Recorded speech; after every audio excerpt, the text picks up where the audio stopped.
Biggity back at it. Alrighty, here we are. Mad Rants number 2. Officially. There was another one, but let's just say it turned too therapeutic. But anywho's it's welcome. We will start right off with attacking our fears, following our mentor, Louis Leadercock. Sorry, that's my one. Because you're not just going to say Louis Cock. Because, yes, I am from Massachusetts. Louis, if he ever hears this. Yes. I get one. All right. So, in case anyone is new, I am the ADD Kid, or you can call me Chief Longvoss. Yep, that's the new one. Oh, so excited. And this episode nickname is Patience and Context. So we will do our very best, but anyone who knows me, I am the poster boy for getting overexcited. So, off we go. First things first is, following this template, order of stuff to go off about, I guess. Otto's Opprobrious Opener. Here we are. For anyone who is, again, new, Otto Peterson, comedy hero, unfortunately no longer with us. He was a very, very, very funny ventriloquist. That's right, I never thought I'd be saying this, but all the other comedy heroes were like Otto. They just keep telling Otto stories, so you want to hear about him, or hear from him. A nice example that we have would be when Otto was asked about health insurance, he said, quote, "If I get sick, Chips Cooney has to do the surgery." Punchline explained, because that's equally one of my favorite things. Oh my goodness. Chips Cooney is a magician. So, the real one for this week. During an Opie and Anthony walkover, he had walked by a great big fat person. Hannibal Lecter, of course. And he said to this person, and this is why he's the opener, expect this kind of shit, "Do you like to play peekaboo with the Grim Reaper?"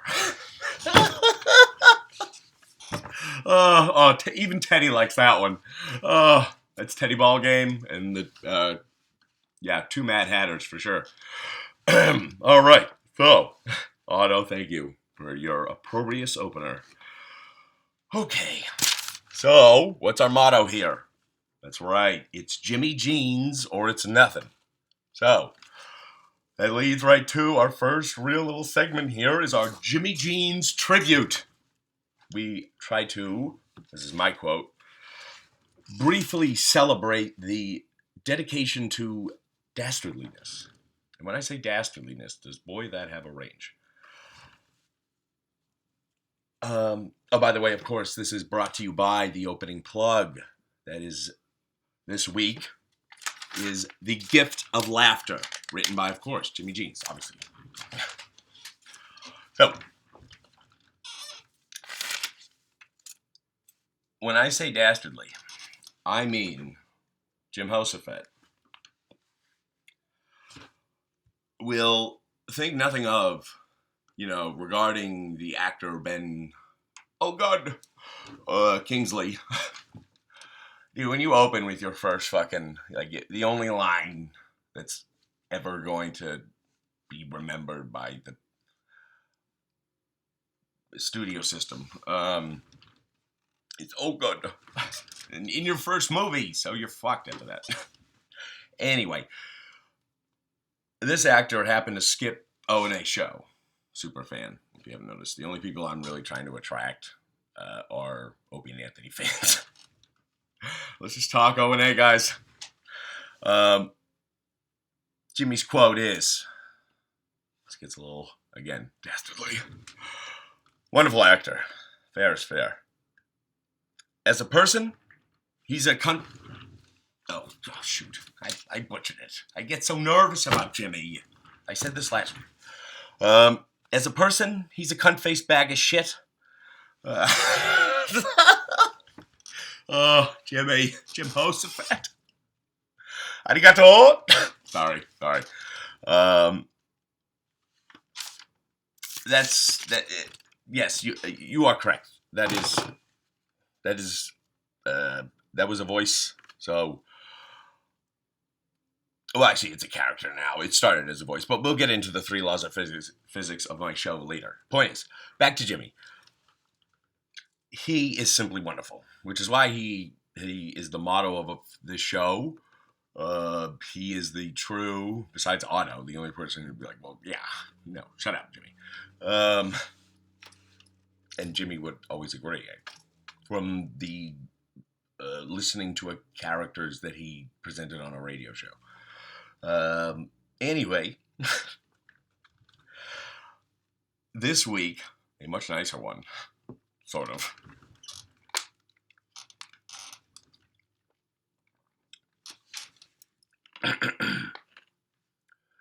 Kind of dicey. Yes, dicey. He somehow can never escape, the shadow. Gotcha. Context of this quote is O&A, of course, Jimmy's 40th. He is corroborating. I already used it, so I'll stick with Louis Load Launcher's story about, of course, Jimmy at a brand new massage therapy. And he was talking specifically about the phone call. And the quote is, because on the phone it was kind of dicey. And why my reaction, hence making it the first official segment of the show, MADD Rants, number 2, is Jimmy's doing all this for, at best a hojo. Which I've always regarded as like an ideal, I'm not going to say that. It's a bit informal again. It's either, a momentary fucking interlude during 2 people having sex. Like ideally a first date, There's the thing I didn't want to say. All right. And I think, guys, fellas will agree with me. I mean, to quote Big Boy, gotcha, Antoine Patton, that, this is the supporting quote. Hello. Used to try to get a kiss, but now would be them draws them after. So, again, it's about as informal as I'd like to get in that area. So, women are just frighteningly terrifying. Congratulations. All right, so, I'm sure I have done this already. Oh, of course I have. Introducing a term for the show. Floss. F-L. Oh, that was a floss. Which is, for the show, a bomb and or flub. Inspired by the man, Rich Voss. The immortal idiot. And the reason why this term will be used going forward is the thought hit me, I don't know, 2 weeks ago. Shoot, I'm trying to work on the ums. Was that floss, actual spelling, was something that Voss genuinely missed out on and will never need again. So, as he is also, for anyone who doesn't know, the king of all time, again, immortal idiot, of bombs and flubs. You think I go for the joke, people who know me in real life? He actually does it on a radio show. You'd like to think I'd shut up a little bit. So, in honor of Voss, because we do love him, but he also can't spell, at least on the fly. Or, honestly, I'm assuming 3-letter words. No more. I can't. And I have supporting evidence. Oh, and this segment is called Flossing with Voss. Back to why we love him. He is what I would describe as both profoundly and astonishingly stupid. But what makes everyone love him, I would argue, as a fan, is his absolute refusal since, the 40s. Yeah, there's a flub. Bomb. His absolute refusal to do anything about it. Ever.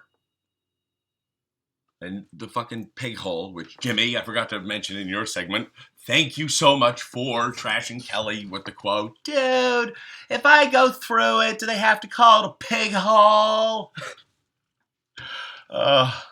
Best quantum physics cosmology joke that probably will ever exist. And I love this stuff. Anyway, back to flossing with Voss. And specifically, he can't spell more than 3 words. My example is on an O&A show. You look it up. Search Voss The Shining. 13 minutes, 47 seconds long is the video. About sometime after 4 minutes in. Excuse me. A caller uses the Jewish slur, the king of king slurs, to make a joke. K-I-K-E. Says it twice. The first time you hear an I, you know Rich Voss simply shat his pants. This is on O&A, of course. And, excuse me. As soon as the guy finished spelling, before the laugh hit, he literally, what did he say? That's no you trying to walk over nothing. Absolutely not. I will not take any sort of debate on this one. Non-negotiable. Too many notes. And he just, Voss, nothing. It's just, I will forever believe everything Bonnie says. Like, even if she went Gone Girl, 100%. Like, I will, be one of the people in court, like, almost in the movie, but just still someone probably just in the crowd in, like, one shot. Point is, welcome to Flossing.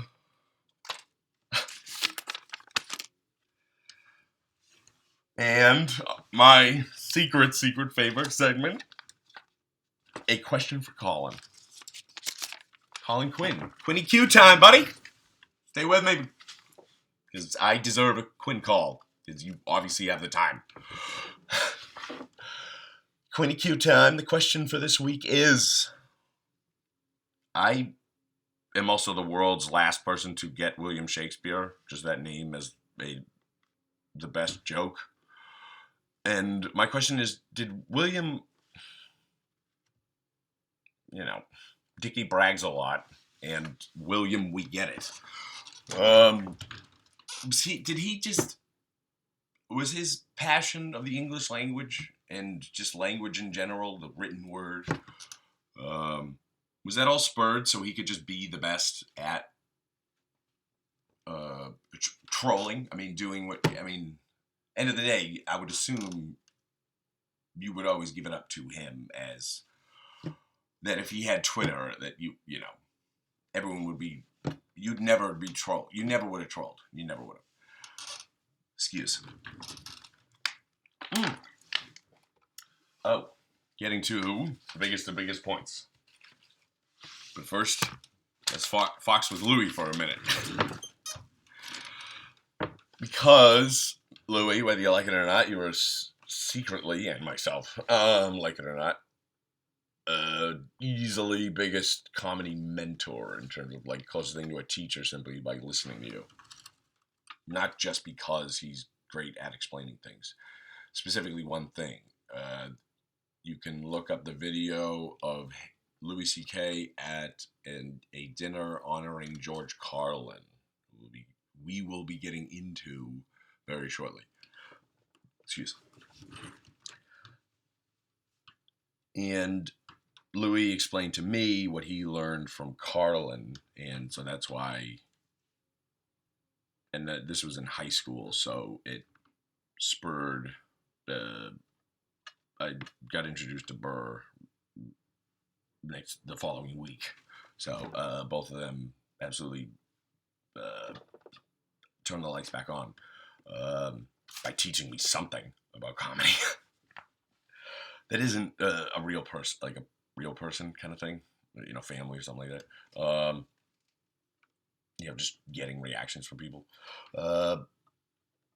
Long story short, Carlin took like I guess just the concept of introspection to everything he talked about, wrote about, and just happens to be arguably the best comedian ever. If you don't know George Carlin, he also has a term for my show. It's called the Carlin 50. Oh, hold on. That's later. Sorry. I got. So, anyway, why Fox with Louie, a.k.a. Louie Load Launcher, later Cock, and Louie Cock is because he has basically confirmed that I'm going to live the Chappelle nightmare. Anyone who doesn't know Chappelle's most recent specials, he says that by now, all of his heroes are, quote, either dead or registered sex offenders. So, I'm very concerned that this is, the inside pitch. This was the brushback pitch. This is my chance to get out, and I'm, for some reason, still in the box. Box is just one of those. It's like homo. It's like scientifically funny. Like hilarious forever just because physics. Alright, so last thing about why comedians in general would be my comedy heroes. I don't know about you, but they're all human as fuck. And I am one of the biggest fans of superheroes. So DC Comics, and Marvel as heroes. But in real life, I like my heroes to be real. So, there we go. And our quick Louis quotes show that we are trying to still be like guys. Anyone who doesn't willing to give Louis a shot, and at least a guy, I would never try to promote anything to women. I'm not educated enough yet. Pick a category, if not all of them. Louis quotes. And I say don't promote the ladies because heads up ladies, this one's for you. Quote, non-man loser, and also women can't be trained because they stink. Heard those on O&A and still cry. They're just too good. Well, I guess I did want to leave you with something, though. You know what? Save it. Back off to Carlin. Because these are the comedy titans. I mentioned my heroes, and now these are my heroes' heroes. So they're far more important than anything that could ever matter, comedy-wise. Oh, so excited. The original, the Trailblazer. Floss, Rich Voss is comedy plutonium. Just the mention of him, somehow you're going to die in 20 years, and you just immediately crap material. Crap. Ugh. To be so crude. About a man who doesn't even know the concept of crude, despite his existence. Still, yeah, comedy plutonium, Rich Voss. You suck! But I love you. Back to Carlin. I would argue he's the original court jester. If there ever is to be a king of the United States, I would always nominate George Carlin to be the court jester. Because he would just... Because that's hilarious. The first king. Go fuck yourself. Like, it's that East Coast relatability, I guess. And way more importantly, I guess, the real reason I would argue that he's the one above all is if you hypothetically couldn't use violence, the only thing you can really do is make someone think. And he did it in a very, very, very amazingly comedic, special way, in my opinion. The ADD Kid, a.k.a. Chief Long Boss. Don't worry, we're almost done. Trying to stick to that 25. I don't want to be too bothersome, but absolutely troublesome. So, Lenny Bruce, the original Trailblazer, look him up. He's just fun to look up. Then we have Carlin. Then, of course, Pryor, who took self-introspection, basically. The first two really crushed that. And it's almost like the Marlon Brando. No, no homo. Homo is just too funny. It's, if you've seen The Departed, they nail it. Anyway, so Pryor, arigato! Thank you.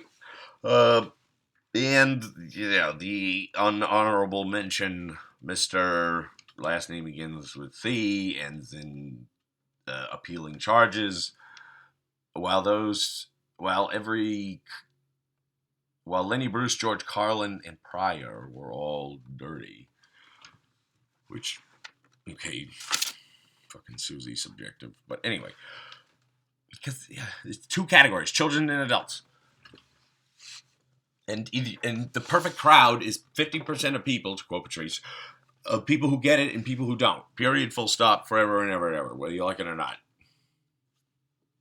That goes for fans and any aspiring somehow make money off comedy.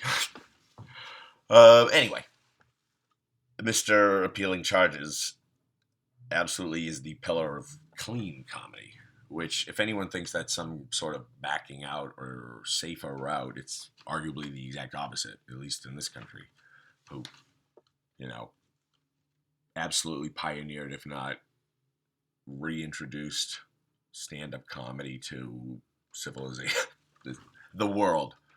Ask Russell, whatever Fatso's name is. Just too nice. I forgot to mention, the Carlin 50 term for my show. If I ever try to make a point, Badusky, George, go away. Otto, forever rest in peace, George. I'm so happy that we know where you always are. And I don't know, what is it, David Copperfield's house or something like that? I don't know. Someone else in ventriloquism, maybe. Point is, the Carlin 50 is, as quoted from him, the half of the entire United States that are dumber than the average American. The quote for Carlin is, everyone needs to remember, you need to take the average citizen, and then remember that half the country is dumber than whoever. Joe, no chance at anything anymore. Ugh. Joe No-Go. There we go. All right. Oh, and like I said, very sorry about all the ums. Trying to understand brevity. It's hard. And yes, it takes me 2,500 bombs, if I were to briefly comment about last week. 2,500 bombs a day, basically in tribute to Rich Voss, in order to get to one good Patrice fat joke. Oh, thank God. Got him. Though I would always say that it is, the first episode, first time in front of a camera. So, suck it. It is absolutely awfully atrocious and or horrendous, and at the very least objectionable. Though I'm forever proud of calling Europe a puddle of older humans. Go back to Patrice, improv for Evs. Whew. Oh, and I'm sorry to Jay Moore and Nick DiPaolo. I missed you. Just a flip. And I'm not even being a shithead. I mean, I am, but almost not intentionally.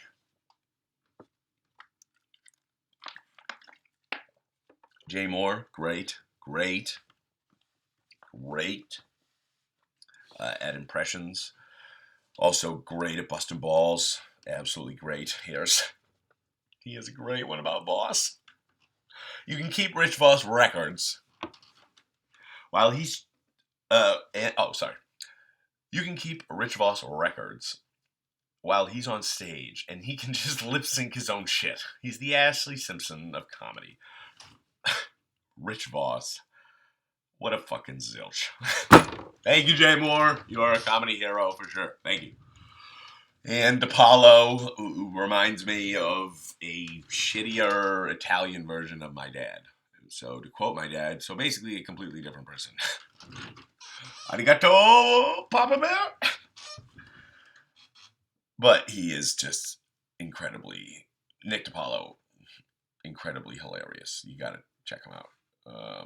When you need a guy who reminds you, of your dad to just yell at you about whatever, and you find it funny, he's the guy to hit up. He'll come up with, the yelling, but then funny words like chooches. I have no idea what that means. I'm sorry if that is some huge slur somewhere. With him, look it up, which is why I'm only going to quote him probably once ever. Because it's tough to. Oh, here's a Nick DiPaolo quote. During the peak of Joe Biden's old man montages and memes on the internet, he came up with, after one of the debates, Joe Biden had the energy of a chemo patient. Oh, he's good at funny cutting throats.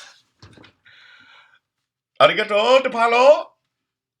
All right, so I think we covered everything. So I guess a little preview. Oh yeah, stupid. Oh, my question for anyone who sees this.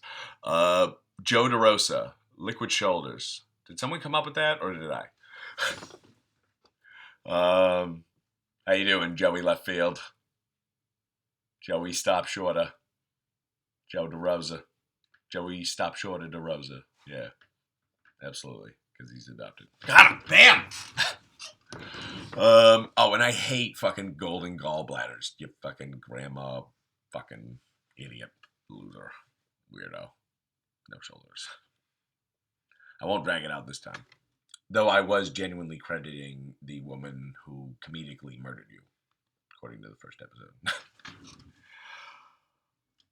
So, I already said pig hole is forever my name to describe Bob Kelly. All right, so, very last thing, the closing plug. Because it's the opening closing plug. I didn't say that. Kidding. Everyone should check out my brother. His YouTube name is Theater Servant. For any diehard, you gotta be really into it. Muppets and or Jim Henson. He'll talk to you about anything you want to talk about, Jim Henson or Muppets or celebrating moments of Sesame Street. Highly recommend his services. YouTube, fucking creeps. Oh, and the only person that I genuinely really want on this show, but I don't know where he is at all. I have no idea. I have to call him Mr. V from hometown, high school. He lived in a different town. Mr. V, you are, I guarantee, I would always describe you as a physical example of someone who embodies childhood joy.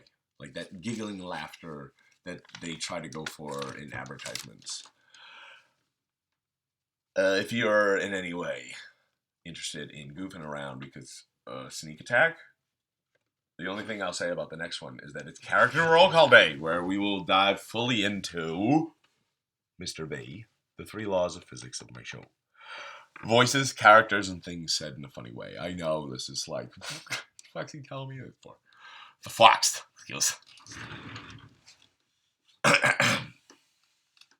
But yes, welcome to MADD Rants. That's Teddy Ball Game and the 2 Mad Hatters. Of course, Carl's in the back. And none your business for the rest. The captain of.